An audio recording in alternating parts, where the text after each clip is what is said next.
Hello again, everyone. Welcome to another edition of Meet the People. My name is David Feiner. I'm the Communication Technology Manager in the City of Pittsburgh's Department of Innovation and Performance. Today we are very lucky to have the brand new City Controller here in studio, Rachael Heisler. Thank you for joining us. Glad to be here. Good morning.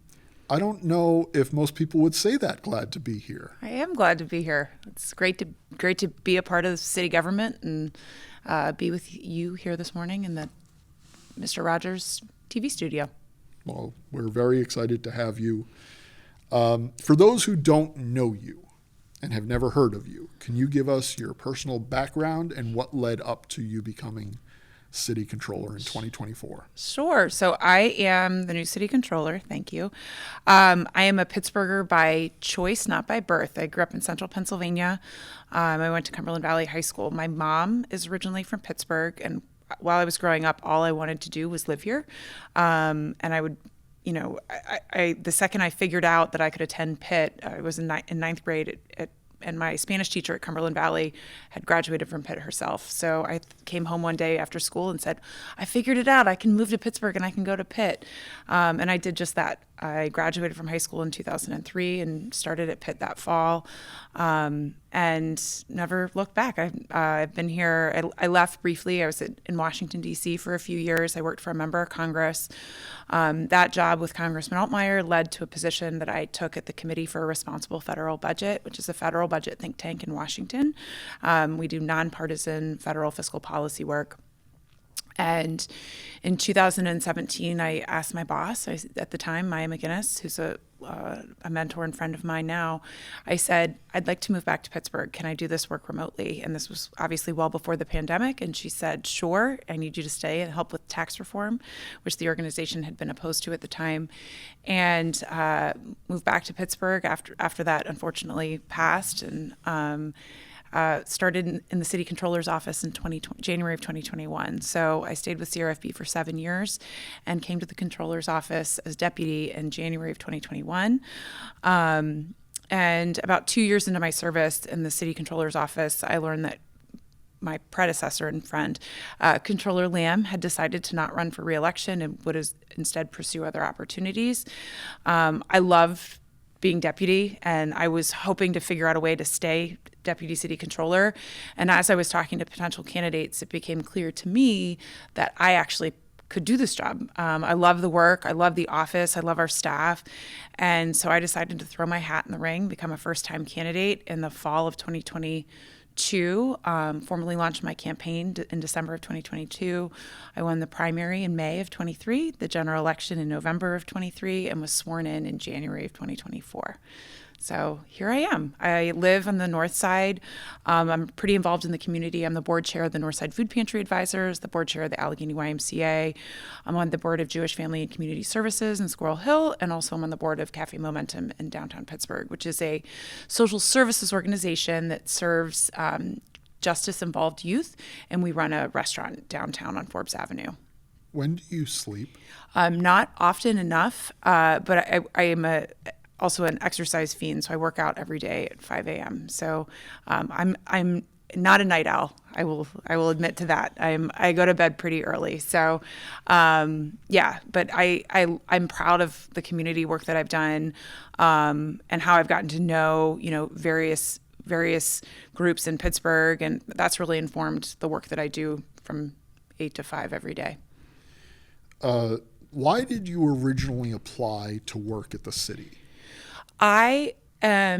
So federal budget policy is super interesting, but it's very abstract. You don't often people, while I would argue that it does impact people every single day, most people don't know what the federal budget is, taxes, expenditures, the fact that there's a mortgage interest deduction if you own a home, or that you have a healthcare benefit that isn't taxed. Those are both federal budgetary issues that impact you on a daily basis that you don't think about.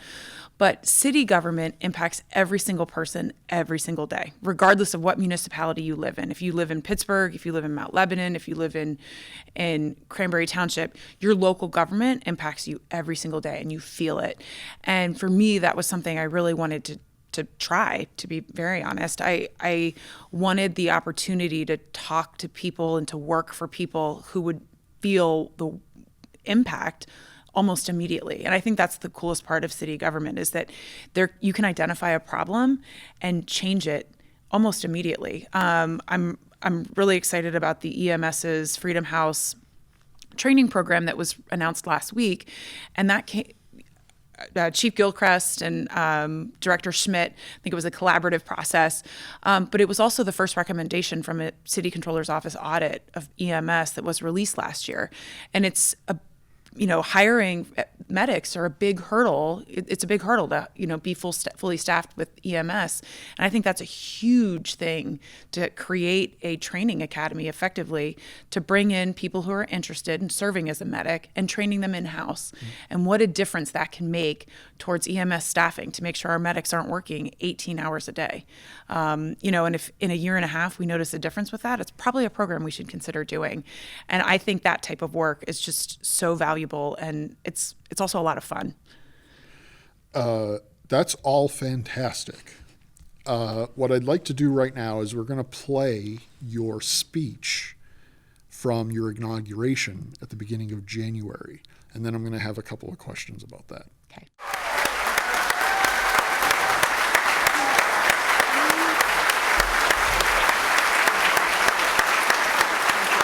Give him the hand to sit down. Give him the hand to sit down.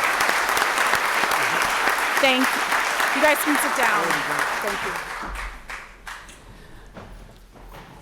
First, I want to say thank you to Judge Sweeney. Pat and I have a friendship that goes back decades, and I was proud to be with him last month when he was sworn into the Court of Common Pleas. Pat, I'm so thankful you were able to be here with me today in your new official capacity. I'd like to thank my colleague in the City Controller's Office, Eileen Kelly, for her work putting together today's program.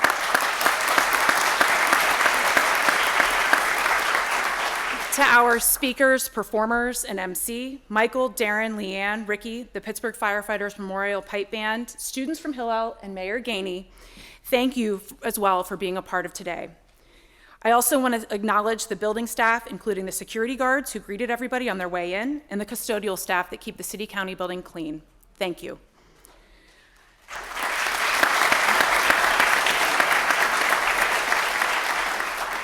Now, thanks to all of you for being here with me this afternoon. I'd like to start with my friend and mentor, Michael Lamb. Michael, I loved working with you so much in the City Controller's Office that I ran to succeed you. Thank you for your support. I have big shoes to fill.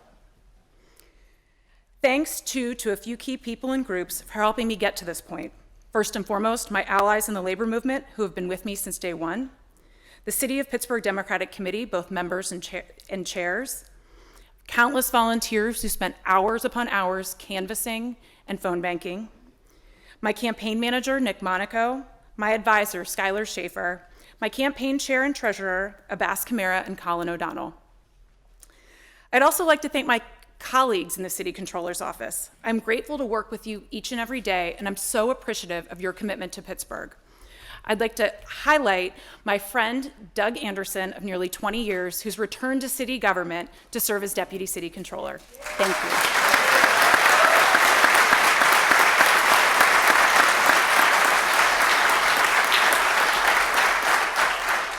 Now, for those of you that have worked or work in the City Controller's Office, would you please stand? I'd like to have everyone offer applause and gratitude to the often thankless work that you do every day, keeping the books, auditing the spending, and paying the bills. Will my Controller's Office colleagues please stand to be...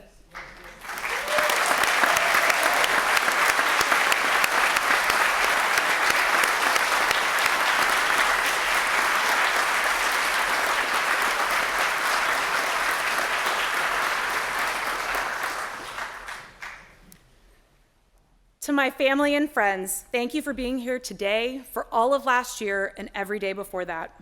I often reflect upon the people who have molded me, and I do believe it takes a village. My parents, my brother, my sister-in-law, my twin nieces, my grandparents, my aunts, uncles, cousins, teachers, coaches, professors, mentors, bosses, colleagues, friends, and neighbors. All of you have poured yourselves into me and made me who I am. Thank you. You've all become my teachers. I am fortunate to have had unbelievable teachers, and I'm proud to say I'm related to more than a few of them. Public education is, after all, the family business. My mom, my grandfather, my aunt, my uncle, my great uncles, my cousins, all teachers. As I think about who our teachers are, I like to consider everyone we meet along the way who makes an impression upon us. The paraprofessionals, nurses, building maintenance and security staff, among others, who we all interact with every day. These people help shape our views of the community we live in. You have instilled in me and so many others that it takes a listener to understand. And I take that with me knowing that municipal government, our city, touches every citizen every day. We pick up your trash and recyclables, and snowstorms, our plows clear your streets. We fill potholes and repair roads. We plant trees. We open swimming pools in the summer and an ice skating rink every winter. Our firefighters, medics, police officers, and crossing guards work to keep people out of harm's way. I ran for this office because there's nothing more important to me than making sure the city of Pittsburgh maintains its fiscal health so that we can continue to keep people safe and keep things clean. Like every city, Pittsburgh has gone through peaks and valleys. We have every reason to be proud of our resilience. We're on sound footing now, and I promise you, on my watch, we will retain rigorous oversight of city funds so that we can continue to provide for the health, safety, and welfare of our citizens. I'm a proud Pittsburgher by choice. I graduated from Pitt, and I cherish our vibrant 90 neighborhoods, Bon Air to Greenfield, Brighton Heights to Homewood. Each and every neighborhood is deserving of strong city services. As city controller, I look forward to working with Mayor Gainey, our able directors of city departments, and with city council, all of whom are as focused as I am on our common goal for an economically viable, safe, and vibrant Pittsburgh. While ensuring that the cost of an effective city government is borne equitably between our citizens and our major institutions, we have extraordinary opportunities for our extraordinary city. Before I wrap up my remarks today, I want to acknowledge the gendered glass ceiling we have officially shattered. I am another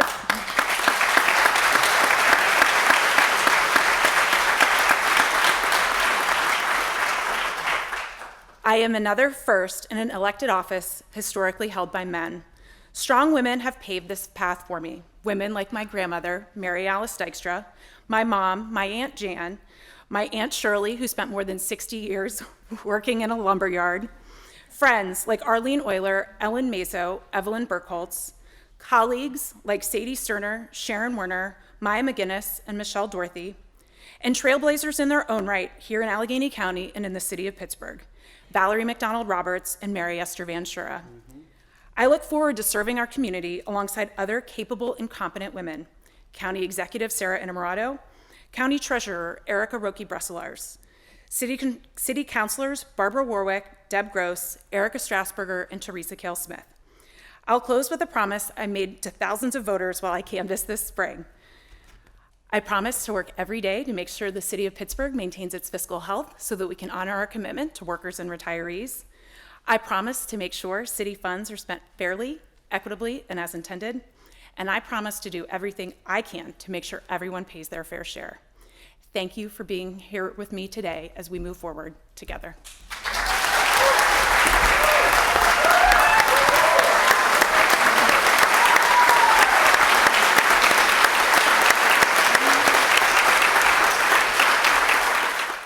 That was your inauguration speech. I noticed while you were talking that you thanked a lot of people and mentioned a lot of family who are teachers. Yes. Why was it important for you to not only thank all these people, but to mention the amount of teachers that have had an impact on your life? So one, I'm very proud of my family's history as, of being public educators. My grandfather, my mom, my great uncles, my grandfather's brothers, my aunt, my uncle, my cousins. I think it's such a noble and honorable career path. And for me to have that as the family business, and fun fact, I actually went to college to be a teacher. I was going to be a Spanish teacher, like my favorite teacher in high school, fell in love with government and politics, and I'm not a teacher. So that didn't end up working out for me. But for me personally, it's just important to acknowledge the fact that I come from this rich history of public service. And I think we often think of public service as serving the military or working in city government, both of which are noble careers in public service, but teachers sometimes get overlooked in that capacity. And for me, it was important to recognize that. But beyond that, I remember graduating from high school. My mom actually wrote a letter to the editor in my local paper about how all these people had impacted my K through 12 educational career. The bus drivers, the lunch staff, the paraprofessionals. I developed a friendship in first and second grade with my elementary school custodian and would go and clean erasers with him every day. So I think about the people, I thought a lot about that letter that she had written on my behalf, effectively, just acknowledging all these people that had taken part in my career up until that point. And then when I was writing this speech, what struck me is how that was still true. Those people who had impacted me K through 12, my coaches, religious leaders, et cetera, but how it was almost compounded over the last, I'm 39 now, since I graduated from high school 21 years ago. And it felt like an opportunity to acknowledge that all these people play a part in our lives every day. And we often, whether or not we say thank you, we often don't acknowledge what they add to our lives. You talk about our security guards. I mentioned them a couple times in my remarks. I see the people who keep the city county building safe every single day, usually multiple times a day, because I'm running out to my car, I'm running out to get lunch. And they do add this richness to our lives. And I think we just, it's important to recognize that every single person we interact with really serves as a teacher in some capacity. And whether it's reminding us to slow down and just offer some level of hello, warm greeting, or to say thank you for keeping the building safe, for keeping the building clean, or, the pharmacy tech that checks you out at the pharmacy, or the nurse's aide that takes your blood pressure to, move your medical appointment along. I just think it's so important to acknowledge that these people contribute to who we are and how we see the world. And I looked at my swearing in remarks as an opportunity to do that. That's fantastic. I imagine you are the kind of person that goes to a restaurant and tips 75%. City government doesn't compensate that well, but I think I'm a pretty generous. I try to be generous when I'm eating out, and I also try to acknowledge and say thanks to the servers by name. I was a server too in college. Same. I waitressed for 2 years, and it was fun. It's a really fun job. You get to interact with really nice people, but sometimes I also remember the lousy people that were few and far between. Were often forgotten if you had a really nice few customers that day. So, also in your speech, you talked about, and I quote here, an economically viable, safe, and vibrant Pittsburgh. So as controller, how do you reach those 3 points? So the city controller's office has 3 core functions: accounting, where we manage the city's books; accounts payable, we pay the city's bills; and then our auditing, which evaluates city spending for economy, efficiency, and scale. So we, as a municipality, need to make sure, first and foremost, that we can honor our commitment to workers and retirees. That includes, we're not hiring staff that we can't afford to keep, and my number one priority is just making sure that we're continuing to honor the commitment we have made to retired city workers. The city has not always been in a great place financially to be able to do that. In 1997, we had to bond for pension debt to actually pay our obligations. And our retirement defined benefit plan is a promise between an employer and employees. And making sure that is the first thing we do on an annual basis is my top priority. But just making sure more generally that the city is spending money in alignment with what residents need and what taxpayers require. When a contract's entered into, it's making sure that the spending that is paid against that contract is in alignment with what's written down. Making sure that when the city pays for a durable good or paving work or anything, that we go out and we inspect that, and we make sure that the work is done well and will last. Being that last check, literally, before a bill is paid, and that the invoice that comes down is correct. I think, people don't realize the process of paying a bill in the city, which I'm glad to talk about, but ensuring at the end of the day that the city is getting biggest bang for its buck, can continue to keep people safe and keep things clean, which I believe are our two top priorities as a municipal government. Keeping people safe in their homes, when they're out worshiping, when they're shopping, when they're at a movie theater, and then keeping things clean so that trash is picked up, roads are clear.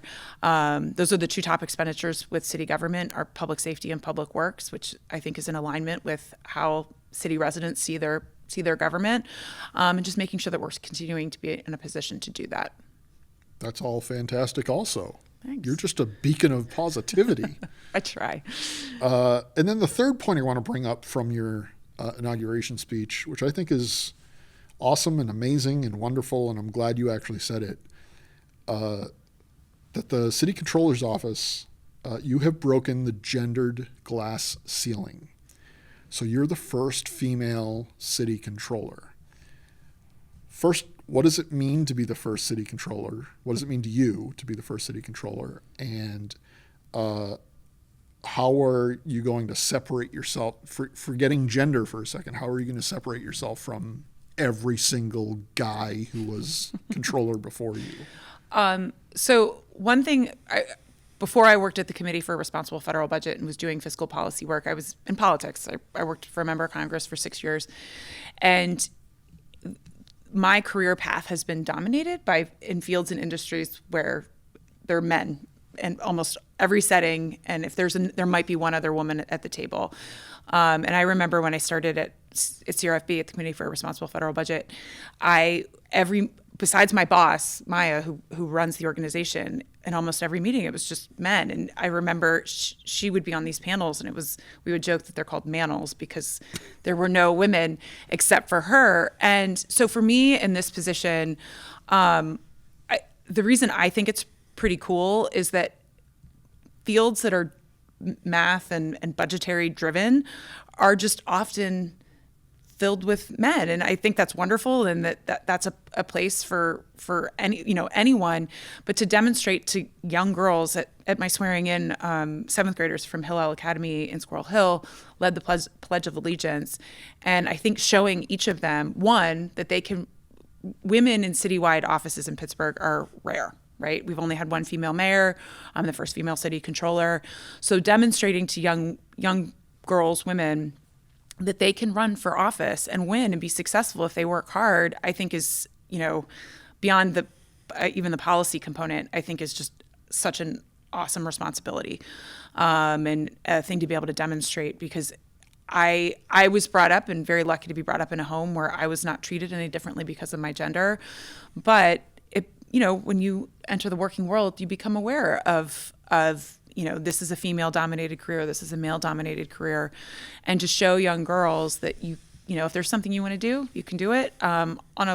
Representation matters, and I do think we've seen a lot of glass ceilings broken, whether it's race, gender, sexual identity, religion, in Western Pennsylvania in the last 10 years, and I think it's amazing, and I do believe that having young people see adults that they see themselves in can make a difference in the life of a kid and what they aspire to do one day. And if one young girl was at that swearing in, leading the pledge, and decides in 20 years she wants to run for city controller, I hope I am the first person to sign that petition and to canvass for her.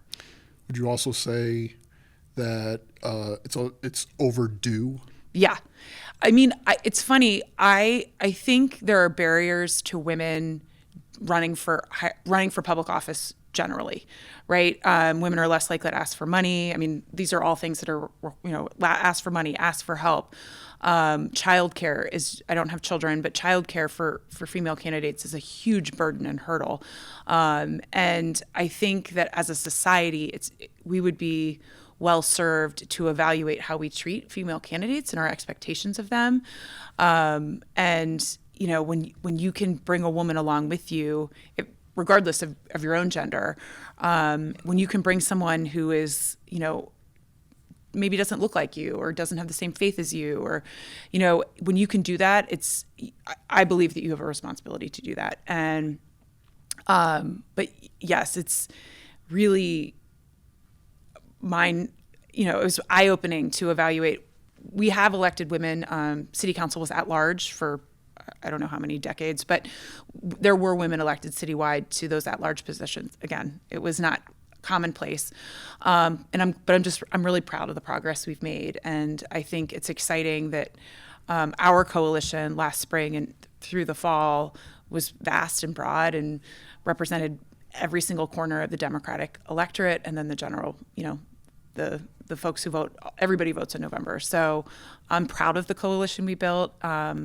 And I also think it's pretty cool, too, to just like kind of step back and think of people who were curious about this job and didn't have the opportunity to run for office, who likely were female. And I feel like I carry a little bit of their interest and engagement on my shoulders today. Was this, I think I know the answer to this question, but I'm going to ask anyway. Was this the first time you ever ran for office?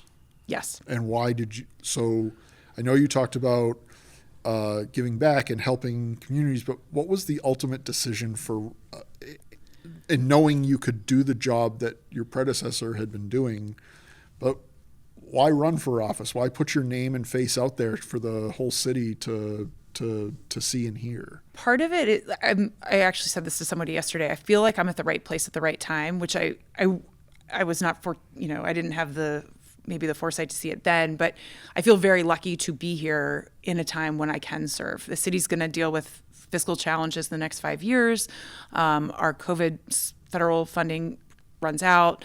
But candidly, I thought I love the controller's office so much that I wanted to run because I didn't want to lose my job if someone were to come in and hire a new deputy. I mean, very mechanically, I'm like, well, I want to stay deputy, but I can't stay deputy without running for office myself. And now I'm fortunate that my friend and colleague, Doug Anderson, has decided to come back to city government, and he's serving as my deputy.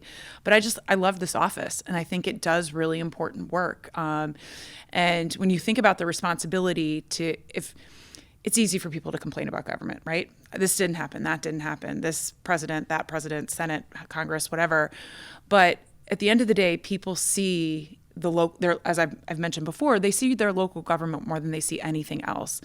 And if you can change and improve people's vision of their local government, I do think, because I believe in government, right, on every level, I do believe that if you can improve how they view their local government, they're more likely to be confident in their state and their federal government too. And so I view that as this, awesome responsibility. And I felt like I could do that the best and give people confidence in their local government better than anyone else. And, if Controller Lamb had decided to run for re-election, I would have, stood by him and hoped to have continued as his deputy. But the responsibility that exists within this office, I do think permeates elsewhere to county, state, and federal government. Shout out to Doug Anderson. Shout out to Doug Anderson. On the day of your inauguration, I told him he's one of my top 5 favorite people in this building, and he was. I agree. It's one of mine too. He thanked me for that. I've always loved Doug. So, as candidate Heisler, do you have any highlights from the campaign trail?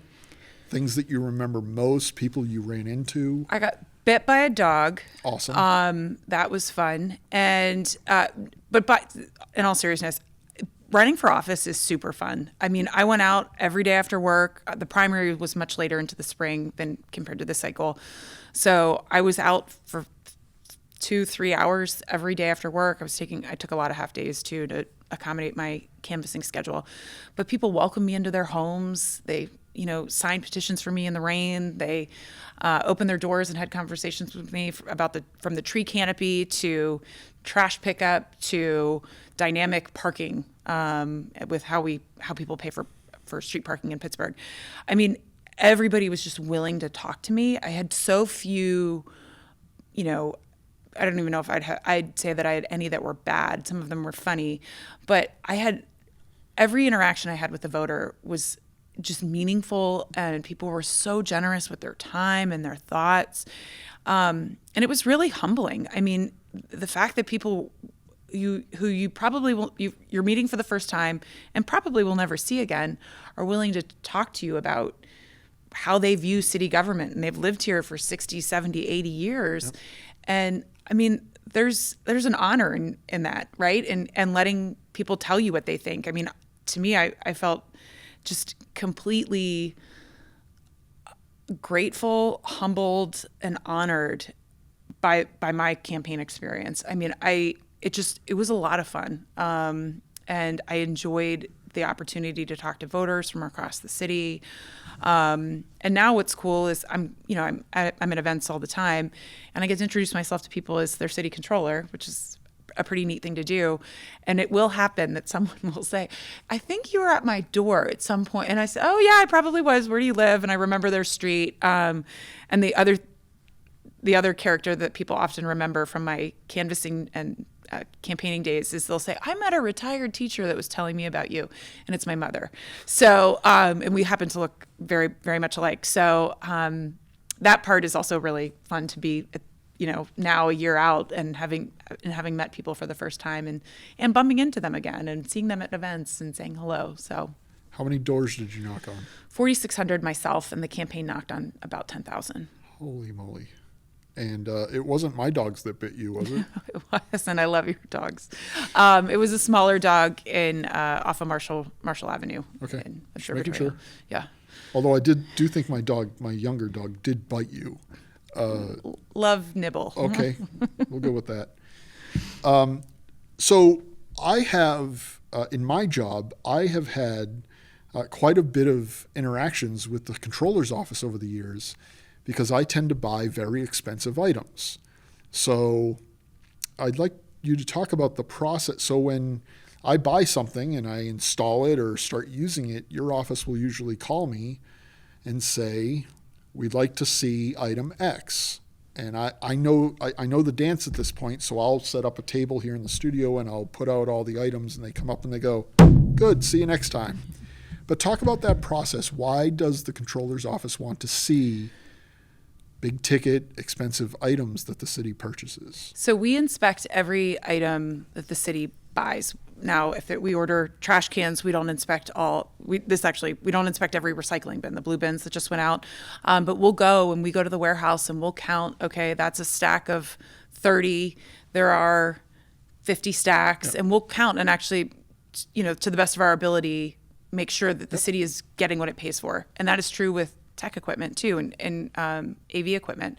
So the process that occurs is that each department has their own internal process to acquisition and submitting a departmental invoice, but it must be signed off on by you, in this instance, the manager, and then your director, so Director Norman, and then it comes to the city controller's office. It's literally like a bill you would get for paying your car insurance or whatever. It comes to our office, and we get it. It goes through our checks to make sure that there's money available in that contract, or the money was, depending on how the item was acquired, whether the purchase was approved or it's through a contract. But anyway, so we get it. We if it's something that can be inspected, it actually goes to we have an inspection office in the accounts payable silo of our office, and our inspectors go out to they're everywhere, and they review and evaluate equipment to make sure it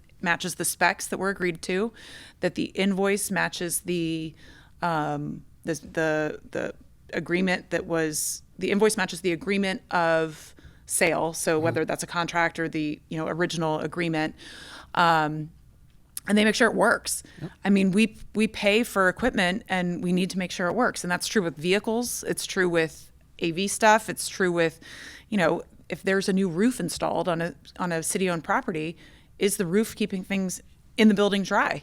And it's speed bumps. Those are two different things. We measure those to make sure they were done to the specs that were established. So we have 4 inspectors, and they go out, and every day they're driving around the city evaluating invoices. If a demo was done, the house was demolished, abandoned property was demolished, we go out and make sure it was done so it won't ultimately damage the surrounding properties, which was a common practice in the 60s and 70s when we were doing demos in the city. Any work that's done, lighting. Think about the city lights that you see on street. We will go out early in the morning or late at night and make sure that the lights are working. So every single thing that the city can inspect before it pays, our office will do that. Are you doing every single purchase from paper clips up, or do you have a point of a price point where you go So up? we will sporadically inspect anything, just to make sure that people aren't taking advantage, there isn't unnecessary purchasing going on, or, people aren't getting taken advantage of for a particular thing. Okay. But anything over, I think, $5,000, and any construction work or labor work, we will go out and inspect too. And our inspectors also check to make sure that permitting is in place, so they'll stop at any job site at any point. And we'll also make sure that wage sheets match. If you are an out of state worker, so you come to Pittsburgh to work on a project and you live in Wheeling, West Virginia, you owe the city a 1% wage tax, and our inspectors can stop at job sites and make sure that those workers are paying. So we'll collect information from them, compare those notes with wage tax payers, and make sure that the contractor is withholding wages, withholding taxes, to make sure that things are on the up and up. And we had issues with that at the Sheraton at Station Square 4 years ago. And that actually shut down a job site because there was not adequate permitting. People weren't paying their wage taxes. And we do that on a sporadic basis too. So our inspectors are out and about doing everything, and inspecting anything that we have purview over. But yeah, any substantial purchase, we will automatically go out, and then for lower dollar things, we will sporadically check. So you are not somebody who just sits there with a rubber stamp everything that comes across your desk. No, our inspection staff is amazing. I mean, we have even people who audit invoices. So if there's nothing to check, right? There's no equipment to go review, but we get an invoice for professional services, for example. Our accounts payable team actually will review the invoice and calculate to make sure that the hours times rate equal the amount quoted in the invoice, because there are instances where I think the maliciousness is infrequent and few and far between. But your fingers are fat. Thanks. I'm saying as a person Thanks, with fat Madam fingers. Controller. But if someone's fingers are, you miss a finger or you miss a digit and you're overpaying by $10,000, that actually happens with, our job is to be the watchdog, right? And we make sure that errors when they come down are fixed before we pay a bill and overpay something by thousands of dollars. Right. Further along that line of questioning, your predecessor, Controller Lamb, regularly published annual reports to let the taxpayers know how their money was being spent. Will you be continuing to do the same thing? Yes. So the annual comprehensive financial report is the city's annual financial report of record. They're due to the council on May 1st of every year. We will release one again this year. And then the Controller Lamb started the PAFR, which is the Popular Annual Financial Report, which we are also going to continue. And that, for those not familiar with it, it's a glossy 16-page, much easier to digest. The ACFR, which is the longer document that's due May 1, is 350 to 400 pages, and the PAFR is 16. So it's much more digestible. It's intended to be for broad consumption. I would encourage everyone to look at the ACFR. There's a transmittal letter in the first 10 pages that's, maybe 15 pages long. It's long, but it does actually provide a snapshot of the city and like where we are as a regional economy. But the PAFR is far more digestible for the general public. So if you don't want to check out the ACFR, check out the PAFR. But I'd encourage people to check out both.